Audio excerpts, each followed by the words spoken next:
안녕하세요. 정보가 세상을 바꾼다의 인포뱅크입니다. 이번에 전해드릴 내용은 전력난 처한 베트남, 중국에서 전력 수입에 대해서 한번 자세히 알아보도록 하겠습니다.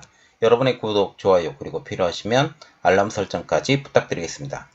지금 현재 베트남의 전력난은 굉장히 심각한 수준이라는 소식이 들려오고 있습니다. 특히 중국과 접경 지역에 위치한 북부 산업단지와 그 인근 지역의 전력 공급이 원활치 않는 것으로 알려지고 있죠. 탈중을 통해 많은 기업들이 계속적으로 유입하고 있고, 특히 6월 들어 무더위가 지속되면서 이 수력 발전을 통한 발전을 하지 못하기 때문에 이 지역의 전력 공급이 원활치 않는 것입니다. 이 때문에 생활전기는 물론 산업전기까지 부족해지며 절정과 시간제 배송을 진행 중입니다. 이 때문에 산업 전반에 하락이 있을 것이다 라는 그런 말이 나오고 있었죠. 베트남 정부는 이 문제를 해결하기 위해 중국으로부터 6,800만 킬로와트를 긴급 구매하기로 최근 계약을 체결했습니다. 중국 입장에서도 이곳에 많은 중국 기업들이 입주했는데 이를 해소하기 위해 전력 공급에 동의한 것이죠. 특히 베트남과 같은 경우는 중국보다 더 저렴한 인건비, 이것 때문에 초기에 많은 그 노동 집약적 산업들이 이 베트남에 많이 넘어왔고, 이쪽 지역에 지금 중국과 붙어 있기 때문에 많은 도움이 됐다라는 거죠. 또 중국과 붙어 있기 때문에 이 중국에서 수입한 물자를 이곳에서 많이 이용을 하고 있다라는 그런 이야기가 나오고 있습니다. 큰 문제는 베트남의 전력 부족 문제는 점점 더 어려워질 것이라는 것입니다. 점점 더 탈중하는 기업들이 늘어나고 있고 베트남으로 오려는 기업들도 늘어나고 있기 때문이죠. 그런데 이러한 전력 부족 리스크가 장기화되면 베트남 입장에서는 오는 기회도 놓칠 가능성이 커지고 있습니다. 누가 전력이 부족한, 그리고 갑자기 전력 공급이 끊어지는 이런 곳에 오고 싶어 하겠느냐라는 거죠.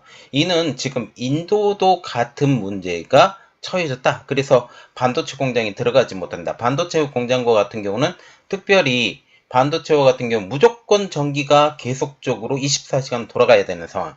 이렇기 때문에 후공정 쪽으로는 들어갔지만 전공정 쪽으로는 들어가지 못하는 상황이 되는 것입니다. 그리고 마이크론도 후공정에 투자하기로 한 것이죠.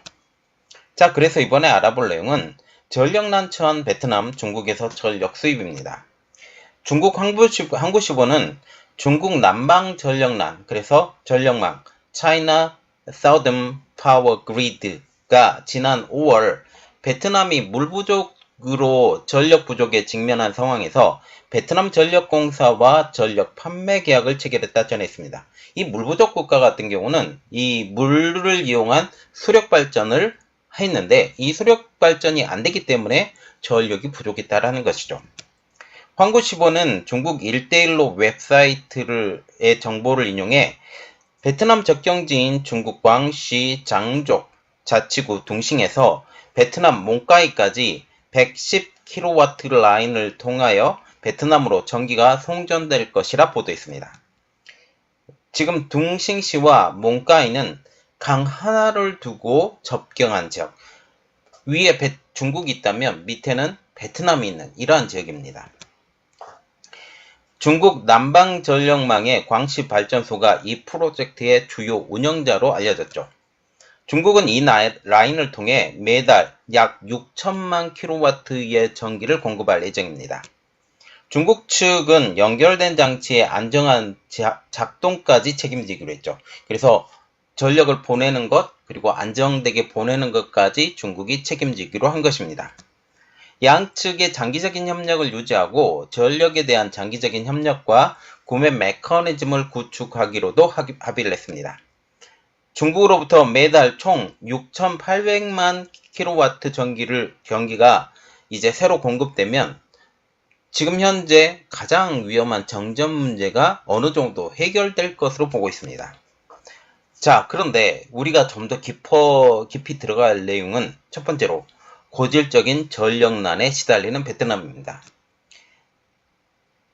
지방정부와 같은 경우는 베트남의 지방정부와 같은 경우는 일부 산업단지 생산시설에 선택적 24시간 정전을 적용하는 등 현재 전력난 극복에 나서고 있습니다. 베트남도 전력 부족을 메우기 위해 수력에서 LNG로 이르는 다양한 전력 프로그램에 수십억 달러를 투자했죠. 그래서 한국과 같은 경우도 전력이 갑자기 부족할 경우 화력발전소, 특히 석탄 화력발전소를 이용을 한 그러한 것들을 지금 운영을 하고 있는 상황입니다. 그러나 가장 큰 문제는 여전히 늘어나는 소비량에 대해서 생산량은 여전히 따라가지 못하는 상황이죠. 베트남과 같은 경우는 미국이 중국을 견제하면서 산업이 급격하게 발전하기 시작했습니다. 최근에는 탈중을 택하는 기업들이 늘어나면서 전력 부족이 더욱더 심각해져 가고 있는 상황이죠. 여기에 기존의 석유 및 가스 매장량은 이 전력 부족을 통해서 이 전력을 만들기 위해서 급속히 감소하고 있습니다. 석유 및 가스가 급속히 감소하면서 아시아에서 가장 빠르게 에너지 수입을 늘리는 국가 중 하나가 된 것도 바로 베트남입니다.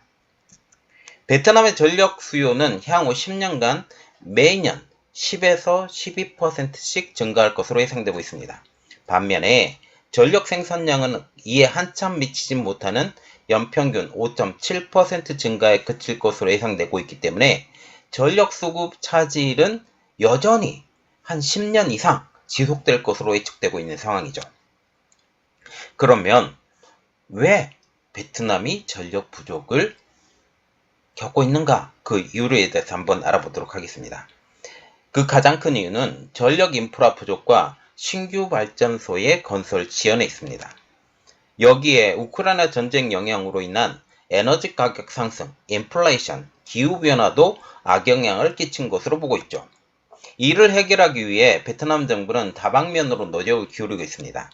2030년까지 1000억 kWh의 전력 생산 능력을 확보하기 위해 신규 발전소 건설을 확대할 계획이고, 건물의 단열을 강화하고 에너지 절약 조명을 보급하는 등 다양한 정책으로 에너지 효율을 높이고 전력 사용량을 제한하는 정책으로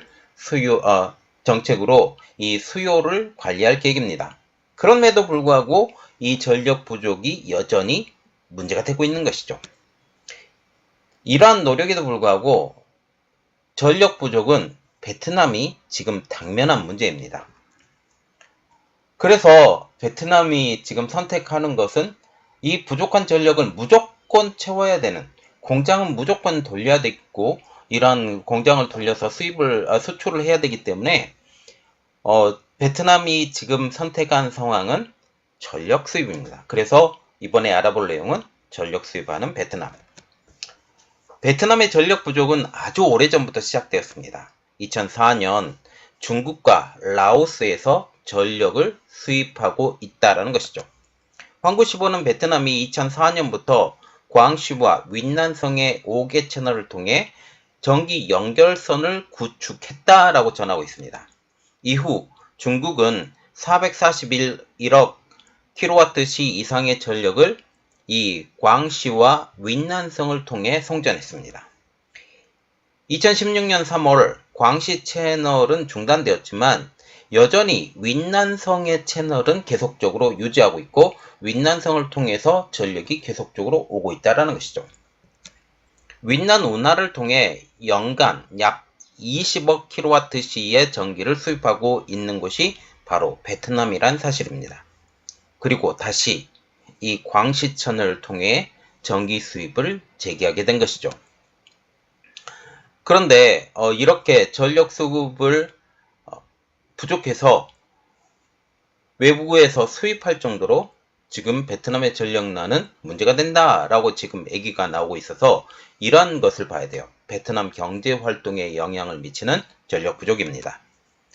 전력 부족과 같은 경우는 베트남의 경제 활동에 가장 큰 영향을 미치고 있습니다.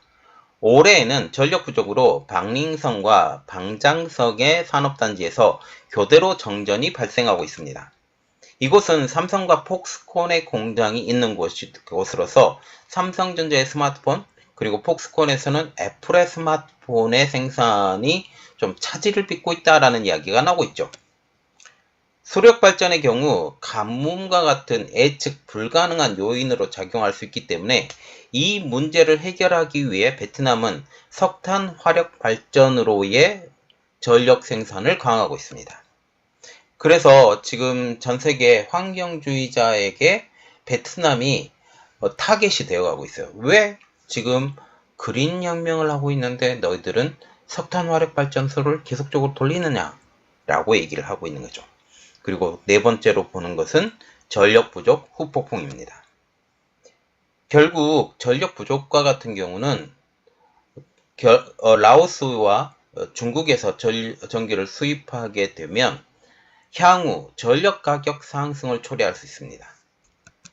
소매 가격과 투입 비용 상승 사이의 큰 격차로 인해 상당한 가격 인상이 있을 것으로 보이고 있고, 특히 현재는 원유가, 그리고 석탄, 석유, 그리고 원자력 가격까지 다 오르면서 이러한 가격 인상은 인상 요건이 된다라는 사실이죠. 결국 전력 가격 상승은 고에너지 제조업에 부담이 될 수 있습니다. 전력이 부족하면 고에너지 제조업의 공장 가동이 중단될 수 있기 때문이죠. 또한 전력 가격이 높아지면 생산 비용이 증가하게 돼 제품 가격의 상승으로까지 이어질 수 있습니다. 그런데 가장 큰 문제는 베트남의 전력 부족 문제가 아직까지 뾰족한 방법이 없다는 사실이죠. 그래서 뾰족한 방법이 없는 베트남 전력 부족입니다. 연평균 GDP 성장률이 6에서 8%인 베트남의 경우 전력 갈증은 당분간 해소되기 어렵다라는 것이 전문가들의 분석입니다. 엄청난 수요 증가를 맞추려면 이 전력 생산을 위해서 막대한 투자가 필요하며, 이는 베트남 정부가 재생에너지를 비롯해 전력망 부분에서 글로벌 기업들의 투자 촉진을 유도하려고 했습니다. 자기 스스로 할 수 없으니 외부에서 자본과 기술을 통해서 이 민자 발전을 해야 되겠다라고 얘기를 하는 거죠. 그런데 결국 민자 발전이라는 것은 수익을 무조건 내야 되기 때문에 이것을 통제할 수 있을 수 없고, 이것을 통해서 여전히 문제가 될 수 있다라는 측면까지 나올 수 있습니다. 자, 현재 중국의 지배를 받게 되는 거예요. 이렇게 되면 중국의 지배를 받게 되고, 중국의 지배를 받게 되면 중국이 원하는 만큼 이렇게 문제가 될 수 있고, 전력의 문제가 지금 탈중을 하는 기업들이 속속들이 지금 베트남에 정착을 하면서 문제가 생겼는데, 이렇게 되면 전력 부족한 국가에 누가 이렇게 투자를 하겠느냐라는 것이죠. 이 때문에 지금 미국이 가장 밀고 있는 나라가 하나가 있죠. 인도. 인도도 지금 수력 발전을 통해서, 그리고 화력 발전을 통해서 지금 하고 있는데, 석탄 화력 발전소도 많이 돌리고 있고, 이러한 상황에서 이것도 전력 부족이 있어요. 그래서 이게 향후 문제가 될 수 있다라는 그런 말이 나오고 있고, 이것이 탈중을 하는 기업들에게 많은 고려사항이 되어야 되겠다라는 그런 말들도 나오고 있습니다. 여러분들의 생각은 어떠신가요? 자, 저희 내용이 여러분들에게 도움이 되셨다고 생각을 하시면 구독, 좋아요, 그리고 필요하시면 알람 설정까지 부탁드리겠습니다. 감사합니다.